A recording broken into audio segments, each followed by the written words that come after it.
Good evening to everyone present here. My name is Karthik Ramanathan and I'm an intern with Lawyer.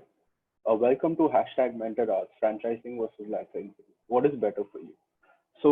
Today we have with us two esteemed lawyers, Mr. Medhavin Bhatt, an advocate and solicitor and a partner of MB Law Partners, and Mr. Vishal Mehta, advocate and solicitor, again of MB Law Partners. A pleasure to have you with us, sir.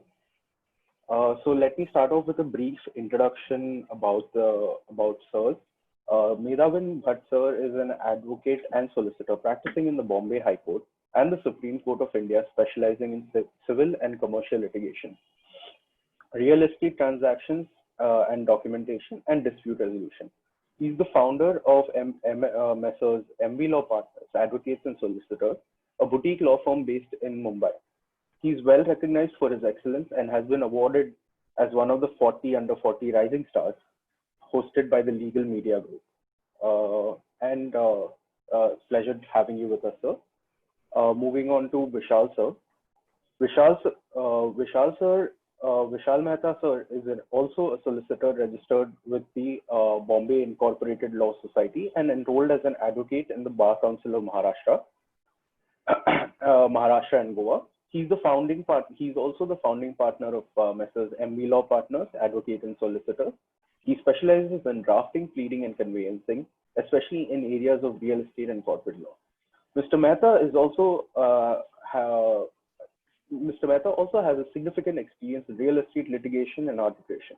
Drawing up specialized contracts is also one of his area of expertise, acquired through a vast experience in the field. Thank you for joining us today, sir. Thank you very before much. Before we start the presentation, I would like to remind everyone present here of three very important rules. Please keep yourselves muted during the whole presentation so that there's no disturbance or interruptions to the sir's presentation. And please, an attendance form will be shared at around 5:30 to you in the chat box. Please do fill it and mark yourselves present for today's presentation. Lastly, please, if you have any questions, please mention it in the chat box and I will relay them to sir for it to be answered. Thank you very much. Sir, if you would start the presentation. Yeah, thank you very much, Karthik, for such a great introduction. So today we are going to briefly discuss about franchising and licensing. So franchising and licensing as a topic is too big to cover in just one session. But since we have some time constraint, we shall briefly try and explain you all the nuances of the same. So can we just quickly go to, yeah. So what is the definition of franchising and what is the definition of licensing? For franchising, there is no legal definition. However, the Black's Dictionary defines a franchise as a license from the owner of a trademark or trade name permitting to sell a product or service under that name or mark. Franchising can also be defined as to grant authorization to someone to perform a service or operate a business. So this is the basic definition of franchising. The definition of licensing.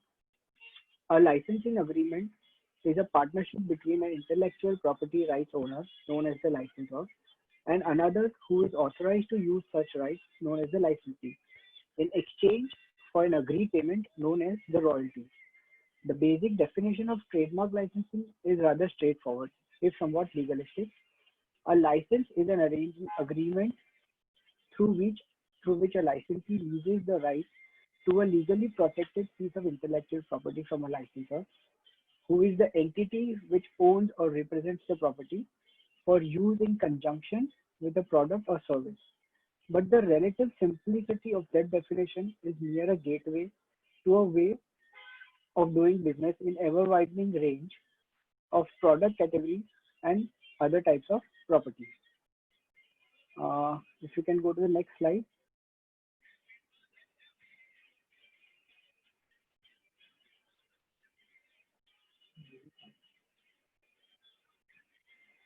Yeah. So right now we are all about franchising. What is franchising? So, a franchising is a business strategy for getting and keeping customers. It is a marketing system for creating an image in the minds of current and future customers about how the company's products and services can help them. It is a method for distributing products and services that satisfy customer needs. Franchising is a network of independent business relationships that allows a number of people to share a brand identification, a successful method of doing business, a proven marketing and distribution system. In short, franchising is a strategic alliance between groups of people who have specific relationships and responsibilities with a common goal to dominate markets, that is, to get and keep more customers than their competitors. There are many misconceptions about franchising, but probably the most widely held is that as a franchisee, you are buying a franchise. In reality, you are just investing your assets in a system to utilize the brand name, operating system, and ongoing support. You and everyone in the system are permitted to use the brand name and the operating system.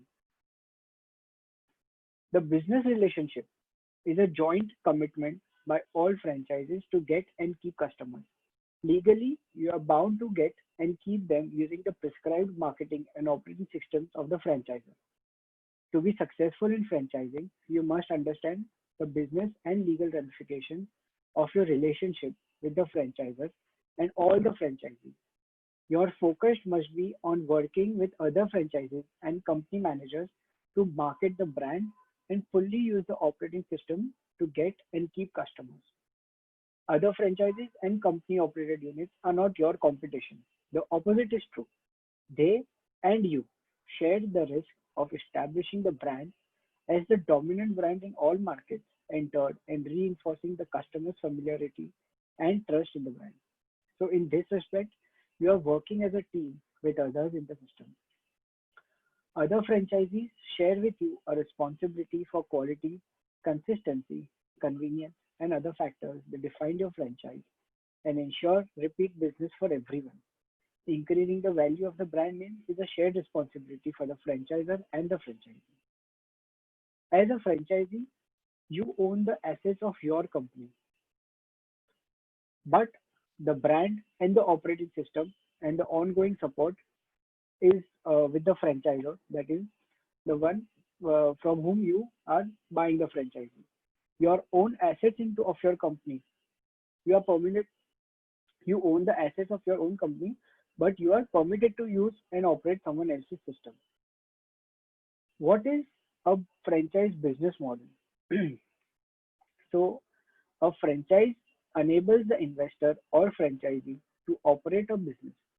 You pay a franchise fee and you get a format or system developed by the company, the right to use the franchise's name for a specific number of years and assistance. For example, the franchisor may provide you with help in finding a location for your outlet, initial training, and operating manual, and advise on management, marketing, or personnel. The franchisor may also provide support through periodic newsletters, a telephone number, or website, or scheduled workshops or seminars. Sorry. Owning a franchise comes with defined costs, franchisor controls, and contractual obligations. So we'll just go about each one of them briefly. Cost. So in exchange for the right to use the franchisor's name and benefit from the franchisor's assistance, you will pay some of the following costs, which may be the initial franchisee fee or and other expenses. So your initial franchisee fee will typically range from 10 of thousands of rupees to several hundred thousand of rupees and may be non-refundable. You may face significant cost to rent, build, and equip an outlet and to buy initial inventory.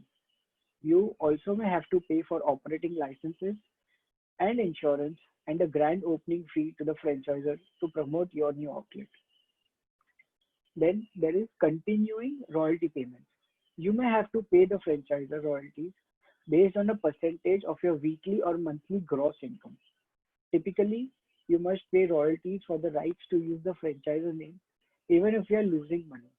You may have to pay royalties for the duration of your franchise agreement, even if the franchisor doesn't provide the services it promised, and even if you decide to terminate your franchise agreement early. Then there is advertising fees. So you may also have to contribute to the advertising fund. Some portion of the advertising fees may be allocated to national advertising or to attract new franchise owners rather than to promote your outlet. So these are the costs which may involve in having a franchising. And then we go to the franchises controls. So what are franchises controls? To ensure uniformity, franchisors usually control how franchisees conduct business. So these controls may significantly restrict your ability to exercise your own business judgment. So the franchisors may control your site approval. Like many franchises retain the right to approve sites for their outlets and may not approve a site you select. Some franchisors conduct extensive site studies as part of the approval process, and the site they approve may be more likely to attract customers. Then there are design or appearance standards. Franchises may impose design or appearance standards to ensure a uniform look among their outlets. Some franchises require periodic renovations or design changes. Complying with these requirements may increase your cost. Then is restriction on goods and services you may sell. Franchises may restrict the goods and services you may sell. For example, if you own a restaurant franchise, you may not be able to make changes to your menu. Likewise, if you own an automobile transmission repair franchise, you may not be able to perform other type of work like brake or electrical system repairs. Next is restrictions on method of operation. So the franchisor may require that you operate in a particular way. They may dictate hours, pre-approved fines, employee uniforms, and advertisements, or demand that you use certain accounting or bookkeeping procedures. In some cases, a franchise advertising cooperative may require you to sell some goods or services at specific discounted prices, which may affect your profits. Or the franchisor may require that you buy supplies only from an approved supplier, even if you can buy similar goods elsewhere for less. Then there may be restrictions on sales area.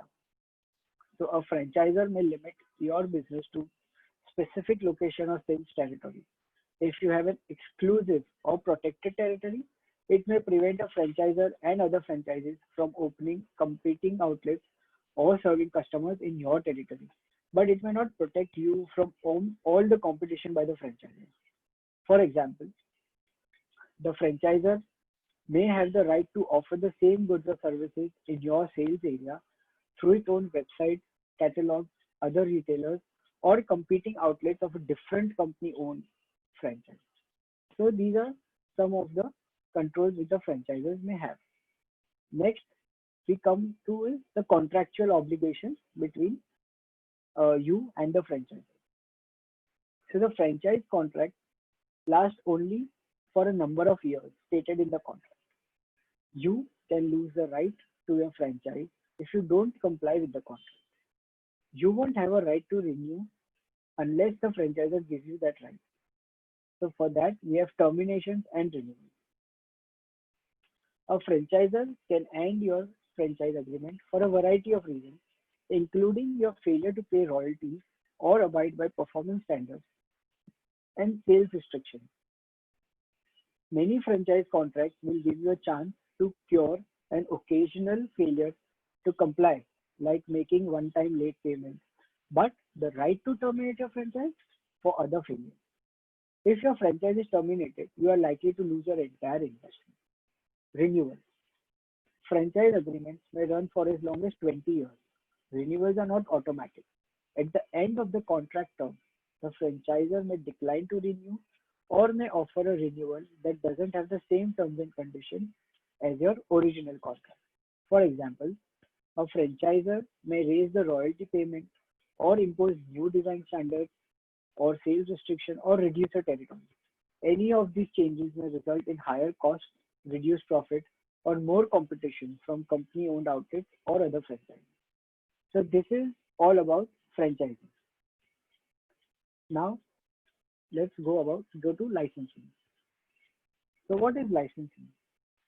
Licensing is a marketing and a brand extension that is widely used by everyone from major corporations to the smallest of small businesses. Entertainment, sports, and fashion are the areas of licensing that are most readily apparent to consumers. But the business reaches into the worlds of corporate brand, art, publishing, colleges, and universities, to name a few.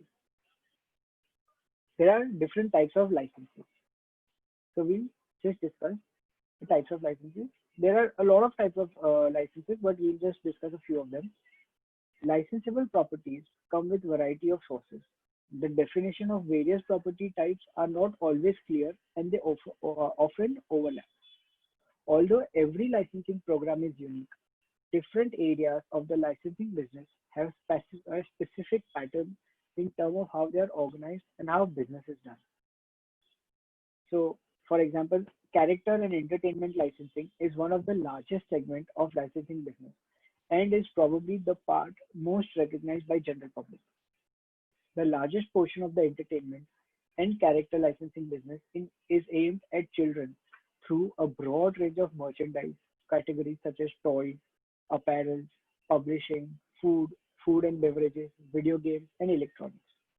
Then comes the licensing of company names, logos, or brands, referred to as corporate trademark or brand licensing. It is one of the fastest growing segments of licensing business. Much of the growth is spurred by the fact that the licensing provides enormous strategic, marketing, and earning benefit to both licensor and licensee. An ever increasing number of major corporations in the trademark or brand sector are using their corporate trademarks and brands to build market visibility for a core brand while licensing its use of known core business to protect the company's trademarks, to enhance their brand image, or to increase their brand exposure, and also to generate extra revenue and profits. The third type of licensing is the licensing of designer fashion names and brands into such categories as apparel, fashion, accessories, health and beauty aids, and home goods is one of the most best known facets of the business. In some cases, a fashion label may exist only as a license, and even the main core apparel categories are, are licensed to third parties for manufacturing, marketing, and distribution. The designer or brand owner is responsible for creating the design direction and the marketing umbrella that defines the brand's appeal. In most cases, however, the designer or brand owner creates, markets, and manufactures specific core categories and uses licensing as a way of extending the brand into tangential areas such as other apparels, accessories, fragrances and beauty products, or home fashion. The other types of licensing, the maybe the fashion, the sports licensing or the art licensing. Then, so the use of licensing as a marketing and brand extension tool has proliferated over the 30 years. Well, when it is well executed, a strong licensing relationship brings benefit to all the parties to the deal: property owners and their agents, licensees and their affiliates, retailers, and ultimately consumers. Each of these parties have its own goals and aims that ultimately adds value to the final product or service. To maximize the outcome, each participant in the licensing process has certain responsibilities to fulfill. Every agreement between the licensing parties is unique in its specifics, or so even these responsibilities vary to some extent. So, what are the reasons for licensing? Why do people license a lot nowadays? There are many reasons for an intellectual property owner to grant a license. The most obvious one is to generate revenue from the guarantee and royalty payments. But licensing can also serve a number of other purposes. In some cases, those other reasons to license might actually be more important to the licensor than sheer money. Among them would be marketing support for the core business. For a television show, movie, children's book, or sports franchise, the retail display of licensed products not only generates product sales, but it also promotes the core property. An array of toys or apparel tied to the movie sitting on a store shelf also helps to promote the movie itself. Or, for example, a sports fan who wears a sweatshirt with the logo of his or her favorite team expresses his or her enthusiasm over the team, but also certainly promotes the sport, the league, and the team to anyone who passes him or her by the street. The next is extending a corporate brand into new categories, area of store, or the new stores overall. Licensing represents a way to move a brand into new businesses without making a major investment in new manufacturing process, machinery, or facilities. In a well-run licensing program, the property the property owner maintains control over the brand image and how it's portrayed via the approval processes and other contractual strictures, but eventually reaps the benefits in additional revenues, that is the royalties, but also in exposure in new channels or store aisles. Examples might include a well-known brand of construction tools licensed into such areas as work gloves or work boots, a brand of beauty products extended into a new vitamin line that promotes better looking skin, a popular restaurant chain licensing a frozen food manufacturer to market a line of appetizers under its brand, or a well-known fashion label licensing its name into such natural extensions such as leather accessories, shoes, fragrances, or home textiles. Trying out potential new so Trying out potential new businesses or geographical markets with relatively small upfront risk. By licensing its brand to a third-party manufacturer, a property owner can try new businesses or can move itself into new countries with smaller upfront investment than by building and staffing its own operations, maintaining control over original creation. Licensing represents a way for artists and designers to profit from their creative efforts while maintaining control over how they are used. For brand owners, particularly those doing business in the global market, licensing and registering the brand in multiple markets is a way to protect the brand from being used by others without authorization. And the next part we come to is the responsibilities of the licensor. So, in addition to giving the licensee the right to use the property, the licensor assumes several responsibilities and that need to be met in order to create a successful licensing program.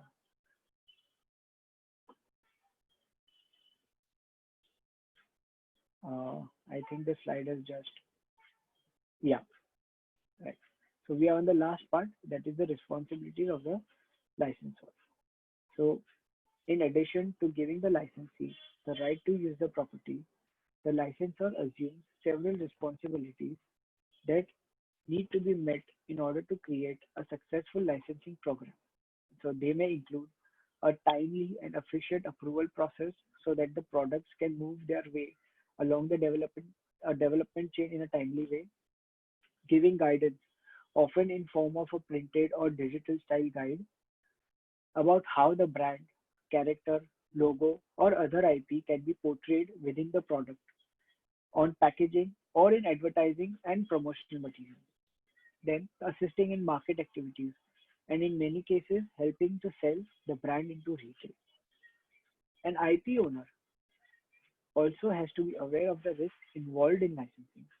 The brand owner has to be careful to make a deal with the licensee that will create and deliver products bearing the licensor's brand that are of agreed upon quality, that can service the retailer adequately, whose goals for the brand alignment align with those of the brand owner, and who can serve as a true partner in a relationship that, when well executed, is a win-win proposition for all involved. So this was all about knowing the basics of franchising and licensing. Now I would request Mr. Bhatt to take it over from here and elaborate more on the differences, similarities, and other legal aspects with respect to franchising and licensing. A big thank you to the team of lawyers for having us for this wonderful seminar. And also a big thank you to Mr. Mehta for giving us the basic understanding of what franchising and licensing is. So now that we've understood what franchising and licensing is, let's understand the basic differences between the two. I have listed down the criteria. If you see on the left, then there's a franchise and then there's a license. The first is marketing. So when it comes to franchise, there's a common marketing plan for all the franchises. For example, if I'm wanting to open something like a McDonald's, it's the planning is all going to be the same pan India and not just for a particular locality. Whereas when it comes to licenses, they determine their own marketing activities. We move on to the systems. When it comes to the systems, the franchisor dictates the exact methods and systems such as uniforms, fit out, and location to be adopted by the franchisee. For example, if you decide to go to some McDonald's, any corner of the world, you will find the same setup. Starbucks, the same setup. Baskin Robbins, the same setup. Why? Because everything, all the methods and systems, they're predefined. But when it comes to licensees, the licensees are free to develop their own system for operating their businesses. For example, if they decide to put out their storefront as they want to, they can do that. If they want to use their branding in another manner, they can do that. But that's not the case in the franchise. When it comes to performance monitoring, the franchisor monitors the performance, such as through stipulating minimum performance criteria or quotas. And why does that happen? Because they are a brand. They are answerable to the bigger companies, their investors, and they are supposed to live up to their names. And that is why they monitor your performance. But when it comes to license, there is no requirement to comply with performance criteria. Once the license is given to you, it's your game altogether. Then fees. So franchises, they pay certain fees, which could include payment to a marketing fund. Because if I want to live up to a certain expectation of a brand, I will have to market my product in a particular manner, which can be prescribed by the franchisor. But when it comes to licenses, though they may pay certain fees, they may not have to pay the operator marketing fund. Intellectual property is similar in both the cases. Both the parties, they use the trademarks, intellectual properties of the franchises and licenses in respective cases. Karthik, next slide, please. Okay. So now let's move on to important laws relating to franchising and licensing. Honestly, if you ask me which is that specific law which governs franchising and licensing, my answer would be none. There's no specific statute that defines the difference between licensing and franchising. However, if you ask me as a lawyer, the two words are different for all practical purposes. As Mr. Mehta pointed out, the franchisor gives the franchisee everything needed to conduct the franchise business, the trademark, the trade dress, the look and feel, products, etc. Whereas the licensor usually licenses only its trademark or technology or both to be used by the licensee in the manufacture of goods or rendering of services. So these are the basic laws that I've laid down. So I'll give you a brief about every law.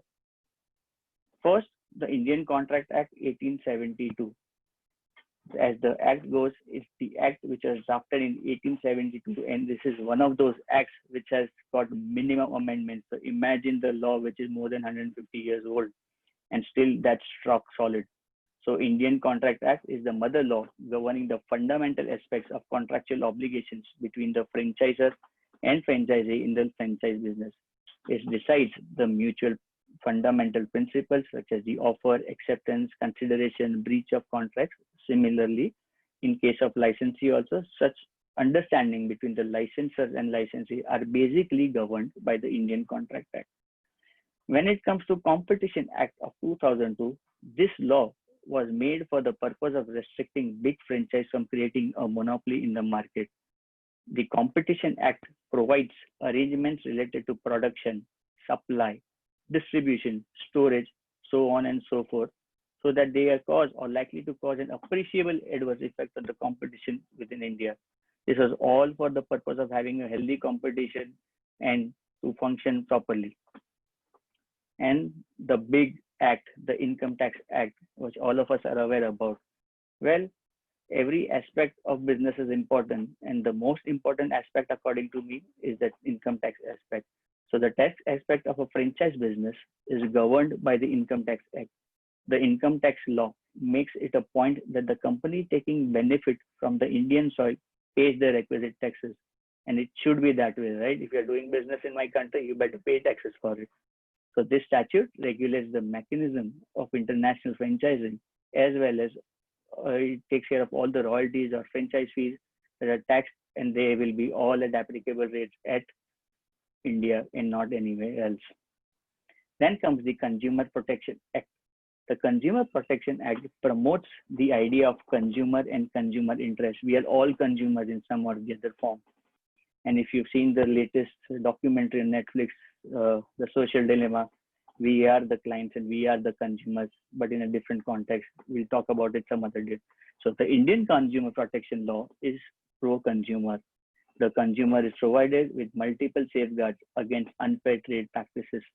If there is any defect in the product or deficiency in services, the Consumer Protection Law comes into action and comes to the rescue of the customer. Under the Consumer Protection Law, a consumer can file a complaint against both the franchisor, and also in case of licensors and licensees also. Now, comes the Arbitration and Conciliation Act. So Arbitration and Conciliation Act of 1996 is a dispute resolution mechanism which is promoted extensively in India. So for example, if I'm a franchisor and I have given some brand to a franchisee for a particular manner to be run, and if there's a dispute and if there's a conflict or there is disagreement on certain things, and if there's an arbitration clause in the agreement between the franchisor and franchisee or the licensor and the licensee, then this act comes to the rescue of all the parties. Indian courts are flooded with cases and arbitration is a solution to the problem. The Arbitration and Conciliation Act expands the concept of arbitration to resolve the issues wherever possible. So the next is Foreign Exchange Management Act of 1999, or also known as FEMA. The FEMA rules pop in wherever there is involvement of foreign currency or assets.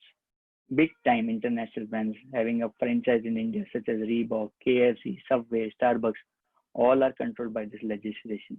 It governs the payment in foreign currency. The Indian government has lifted a number of prior restrictions on foreign franchisors' ability to charge certain fees without needing government approval. So yes, since a lot of international companies are wanting to open their businesses in India, either by way of a franchise or by way of licensing, FEMA plays a very vital role in that. And next, one of the most crucial acts for franchising and licensing, they are the intellectual property rights. It has the Trademarks Act of 1999, the Patent Act of 1970, the Design Act of 2000, the Copyright Act of 1957. These laws govern the trademark, patent, design, copyright aspects involved in a franchise agreement.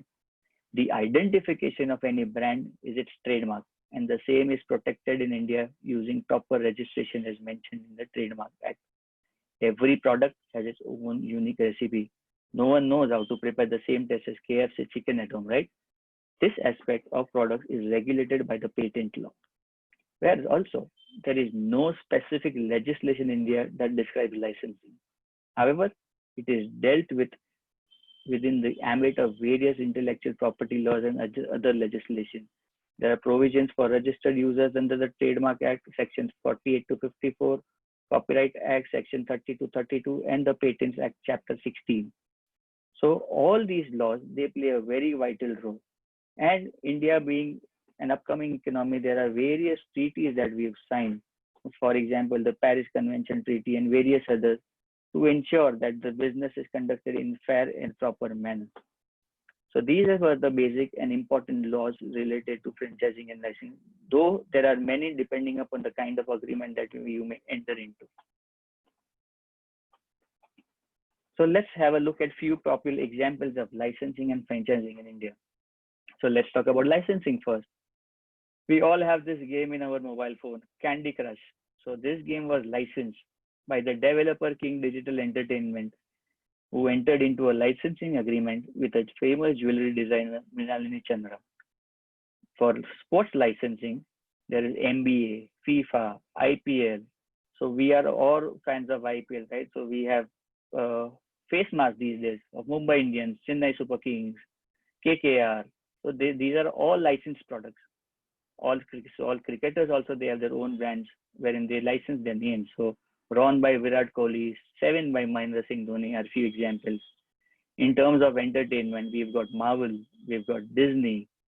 Who doesn't like to wear an Avenger T-shirt or a Mickey Mouse T-shirt for your children? Then we have Being Human by Salman Khan. We've got HRX by Hrithik Roshan, Skulled by Shahid Kapoor. Also, let's move on to the software. Microsoft Office, we all use it day in, day out, and it's illegal to use an unlicensed product, so beware. So better buy a licensed product. And then we have Adobe, Photoshop. It's all a part of licensing. When it comes to franchising, there are multiple ways one can franchise. So let's have a look at few of them. So when it comes to franchise, single retail franchise, we've got Nike, Puma, Bata. Multi-retail franchise includes Big Bazaar, Pantaloons, and such other multi-retail franchises. Restaurants, probably not the right time to talk about it considering the lockdown, and we may all feel hungry after reading these few names. But then it's Starbucks, McDonald's, KFC, Burger King, Subway, Barbecue Nation, and Taco Bell. So these are the basic restaurant franchises we are all open. Any Taco Bell you go, any Starbucks you go, any other restaurant you go, it's all going to be the same globally. You see a big M, yellow and red. A 3-year-old will tell you that's McDonald's. You see a Starbucks, you will crave that coffee in any corner of the world. If you want to eat something healthy, you can go for a Subway salad. It all depends what you're looking at, but this is all franchise models. Also, hotel franchise has Radisson, Hyatt, Marriott. So you know if you want to stay at a good property like for Marriott, you know when you go to Marriott, you will expect a certain level of hospitality, certain level of services. So that is these were the few popular examples of licensing and franchising in India. Karthik, next slide, please.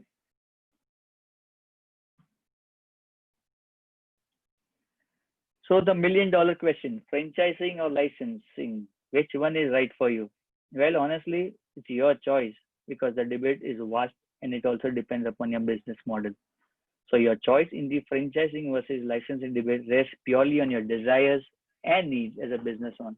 Ask yourself a few questions to understand which type of business arrangement is the most appropriate for you. For example, do you find the laws that cover franchises to be burdensome? Does the franchise you are considering have a proven record of success? If you're taking a franchise of McDonald's, Starbucks, you know that it's going to be good. It's going to be successful. But if you're relatively buying a brand which is new, it may not have a proven track record. So you'll have to do your due diligence with respect to that. So are you looking for an easier entry into business with fewer requirements? If so, a licensing agreement is typically much easier to finalize than a franchisee agreement. Do you prefer a greater degree of control in managing your business? If so, licensing is again the better choice if you like having many elements of your business pre-planned for you, head in the franchise direction. So it's very important for you to understand your requirements, the kind of business that you want, and the kind of growth that you want, and the kind of involvement that you want. So once you are clear with all these things, you can decide as to what kind of model that you should prefer, franchising or licensing. Though they may look very similar, but there's a vast difference between the two of yours. And next slide, please, Karthik. So what are the key takeaways? So before you launch into franchising or licensing, it is important to set out how you would like the business model to work. If you wish to maintain a high level of control over the product and marketing, franchising is probably for you. Alternatively, if you wish to take a step back while your business expands, a license model might be the best. So go ahead, decide, understand, and make sure you sign the right kind of an agreement with the right clauses to ensure that you are duly protected. Thank you.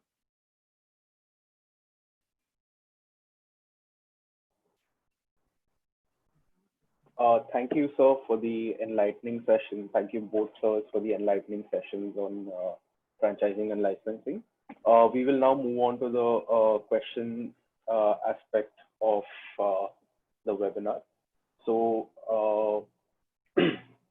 let me just start off. I'm sorry, I just have to open the chat where I've gotten the question. Just give me a second.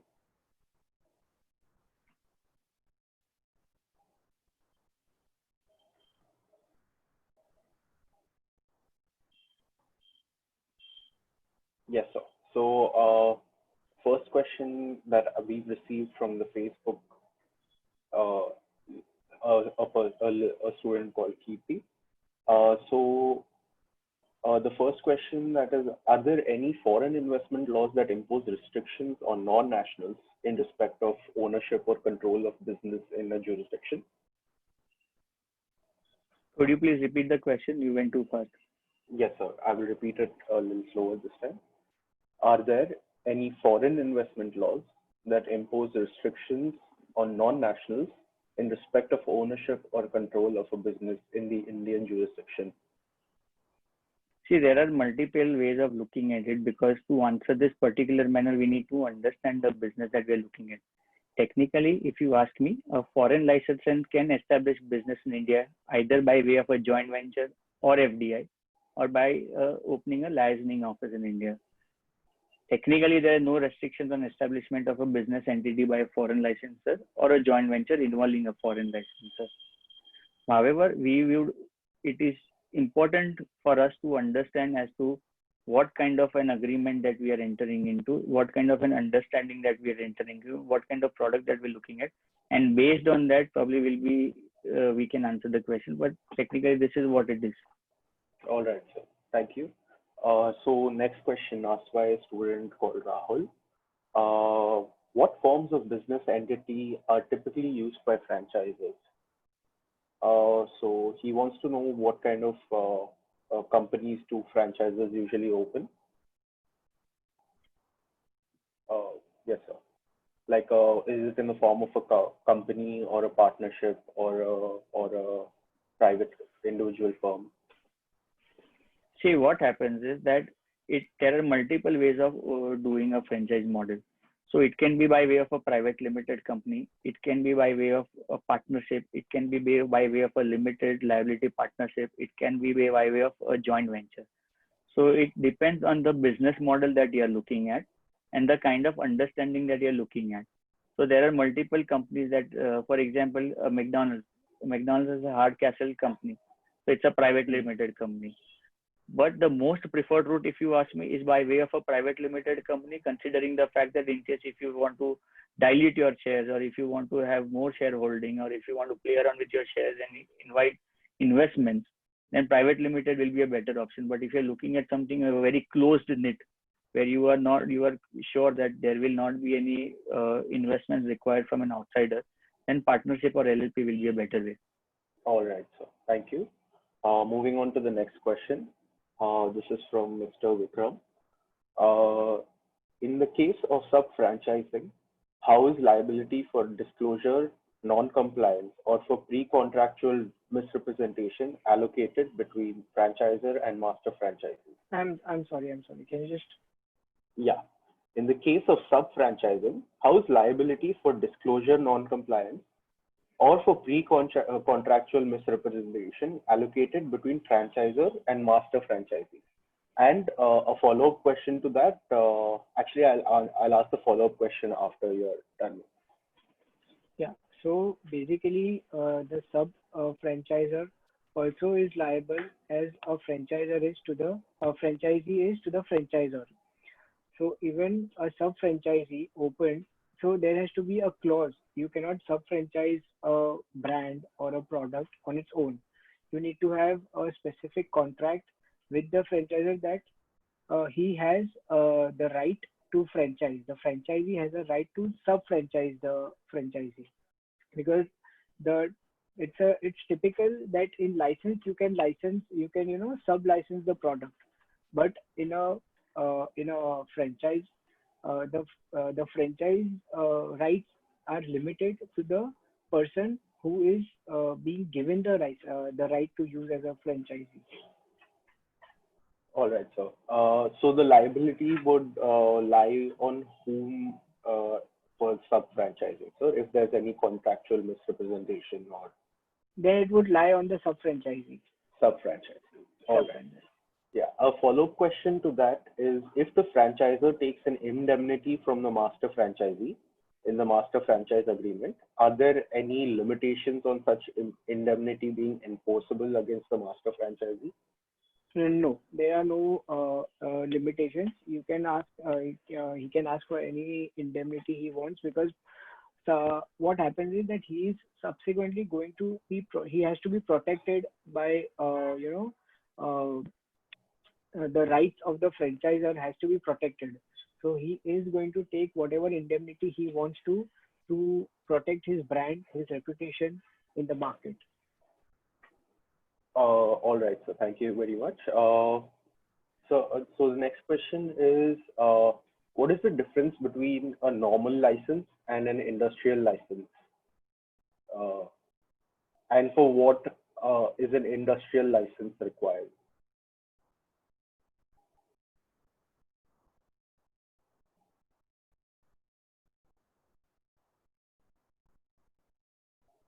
So you are on mute, sir. Hello. Yes, sir. Can you hear me now? Yeah, sorry. Yes, sir. So what are you? What is the difference between a normal license agreement and an industrial license agreement? And are there any, and for what purposes is an industrial license agreement undertaken? So the industrial license, according to me, would be with regards to the licensing of, say, for example, a clothing brand, or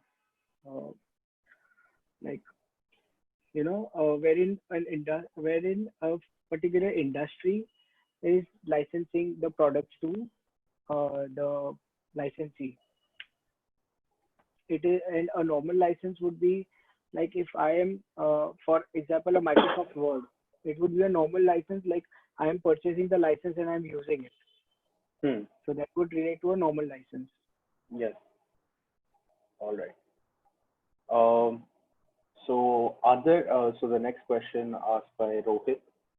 Are there any mandatory withholding tax requirements applicable to the payment of royalties under a trademark license or in respect of transfer of technology?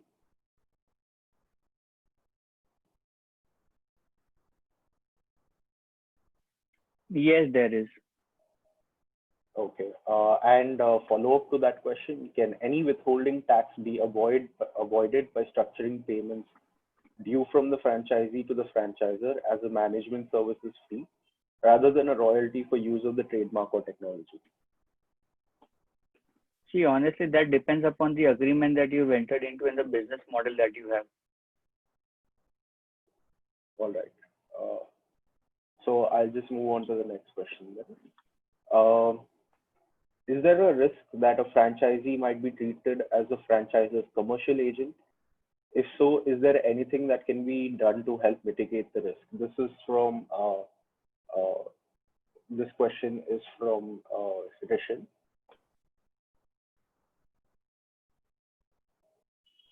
Karthik, your voice is breaking. We're not able to hear you. Yeah, sorry. Let me repeat the question. Is there a risk that a franchisee might be treated as a franchisor's commercial agent? And if there is such a risk, can anything be done to help mitigate this risk? See, there are chances of that. Then the best way to avoid that is to make sure that the roles and responsibilities of the franchisors and franchisees, they are defined in the franchise agreement. So if a proper roles and responsibilities are defined in the agreement, then if there is an issue, then you can always refer to an agreement and resolve the dispute. All right, sir.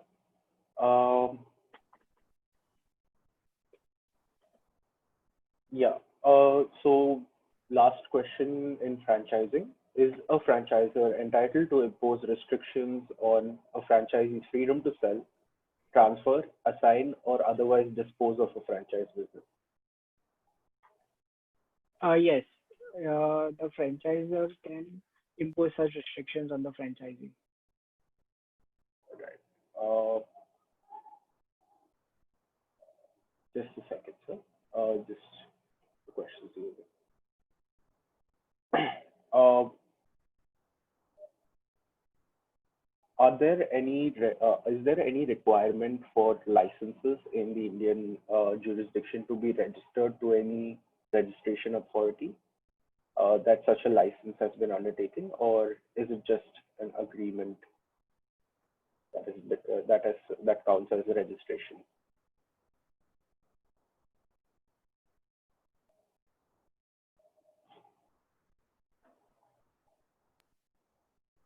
Is there any requirement for licensing? Licenses to be registered with any registration authority, or whether the contract itself would suffice as a suitable registration method. No, there are, depending upon the kind of licenses that you're looking at, registration will be required. So could you just elaborate on certain examples that registration or like See, such what happens is, registration? I'll give you. So the Indian law requires that the patent must be used in India, and failing which anybody may apply for the grant of a compulsory license.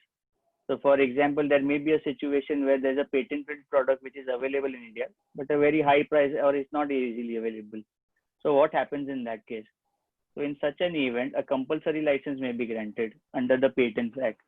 So there are multiple cases. For example, in terms of good faith, the term good faith under the Sale of Goods Act also prescribes about conditions and warranties.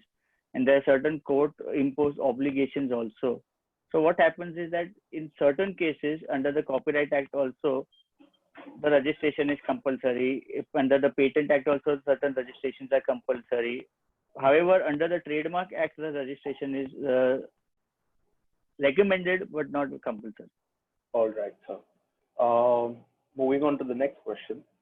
What factors are to be considered when selecting a franchise? This question is from Latika Rohara.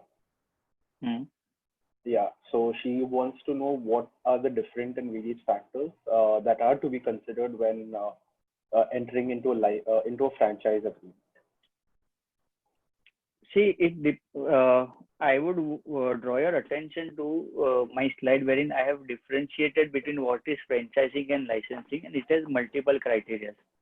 Okay, so if you're looking at a proper marketing manner where there is a common marketing for all, then you may opt for franchise. But if you're wanting to have a free hand, then you may opt for a license. Whether then if you're looking at a proper law that covers franchises, or whether the laws are burdensome, whether you're considering to have a proven record success, whether you're looking for an easier entry into business, or you're wanting to try something new, the kind of product that you have.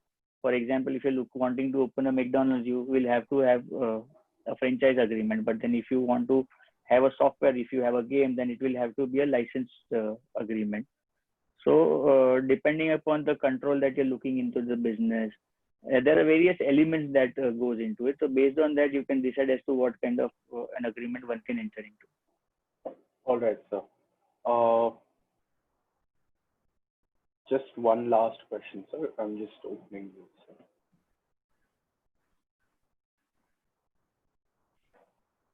So, is there any compulsory registration of licensing in India with respect to intellectual property rights? See, as I mentioned, intellectual property right is a different ball game. But there is copyright, there is a trademark, there is Designs Act, there is Patents Act. So all these are different acts. So it also depends what kind of intellectual property that you're looking at. So for example, licenses are covered under the Patents Act and Copyrights Act. They do not, honestly, the Trademark Act does not expressly use the term license, but it states that a person other than a registered proprietor of a trademark may be a registered user. Licenses, honestly, licenses and franchises, they fall under different definition of permitted user. So it all depends upon which intellectual property that you're looking at, and based on that, registration process can be taken ahead. Sir, this is one of my own personal questions. Um, I remember that there was this debate a while back uh, whether the uh, Microsoft software was it in the form of a license, and against I'm not able to remember the other aspect of it, but I remember that there was this huge debate, and the court had clarified the Microsoft softwares to be licenses. So I would like to understand why exactly was it declared as a license instead of just a product per se. Uh, yes, sir. Hello. Yes, sir. Yeah. So what happens is, if you look at the definition of the licensing, right? So Yes, sir. it says that it's a partnership between the intellectual property owner and in exchange for an agreed payment to the licensee. And what Microsoft is doing is it is uh, owning the intellectual property to, say, for example, MS Word, and it is distributing that MS Word to everyone on payment of some royalty or some payment, because ultimately he's going the Microsoft is retaining the right of MS Word, and it is going to make upgradations to the same. So it's just not a product. There is always going to be an upgrade to an MS Word or an MS Office, and you are only licensed to use. You cannot, in turn, for example, give your license to someone else. Like Medhavin had mentioned that, all these licensed products, you should not buy unlicensed products because ultimately you are in violation of the copyright or patents or whatever act, all the intellectual, because Microsoft owns the intellectual property of those MS Office softwares. So it's just not a product, it's an entire what do you say, bouquet of services which is offered by Microsoft under that MS Office. So you cannot take only MS Word. If you take, you have to take an entire MS Office. Yes, sir. Even if so, it is always on, that is always on license, because ultimately that license is going to expire and you have to renew it at the end of the year or end of whatever term you take it. If it is a product, you just buy it once and then you don't have to pay for the renewals. Correct? All right. Yes, sir. Also, sir, then would that mean the software on a phone, would that also work in somewhat of a license contract, or was it Yes. just a one-time pay? Okay. No, so there are many softwares, like for example, if you take a video editing app like InShot or maybe a KineMaster or something like that. So there is a fee every year which you have to pay them to keep continuing using their softwares on the phone. So they are not selling you the product that you make a one-time payment and all you can use it for your lifetime. What they do is they charge you, say, $999 or $1,299 or $2,099, whatever charges, for an yearly or 2 yearly or 3 yearly basis maximum. Yes, sir. Yes, sir. Understood, sir. All right, sir. I have no more questions, and I've not received any more questions. So I would like to take the chance to thank Lloyd, first of all, for granting me this opportunity to host the webinar. And I would like to thank Lloyd for giving me the opportunity to work with Medhavin sir and Vishal sir in such close proximity and understand more about their work. I would like to also thank both the sirs for taking out their time from their busy schedules and conducting this webinar and enriching us on the knowledge of licensing and franchising, which is like a very gray area in contracts because we do not learn much about it in law school. A lot of business people are unaware about how the technicalities of the licensing and franchising works. And I had a lot of doubts before today, which have all been cleared thanks to this webinar. I would also like to take this opportunity to thank everyone who's attended this webinar and showed an interest in participating by asking a lot of questions and engaging with a very good discussion.